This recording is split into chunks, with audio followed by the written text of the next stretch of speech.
ചാലക്കുടി ചന്തയ്ക്ക് പോകുമ്പോ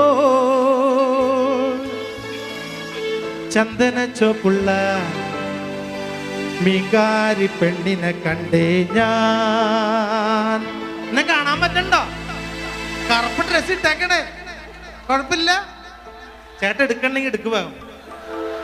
ഇത് ഇങ്ങനെ പുറകെ യുദ്ധം നടക്കണ തോക്കും കൊണ്ട് എടുക്കണ്ട, എന്നെടുക്ക്. വാവെടുത്ത ചേട്ടൻ വാ, നാളെ മരിച്ചു എന്നും പറഞ്ഞിടരുത്. ഓക്കെ. ചാലക്കുടി ചന്തയ്ക്ക് പോകുമ്പോൾ ചന്ദന ചോപ്പുള്ള മീൻകാരി പെണ്ണിനെ കണ്ടേ ഞാൻ. ചെമ്പല്ലി കരിമീ ചെമ്മീനേ പെണ്ണിന്റെ കൊട്ടലി നെയ്യുള്ള പിടക്കിടമില്ലാതെ. ചാലക്കുടി ചന്തയ്ക്ക് പോകുമ്പോൾ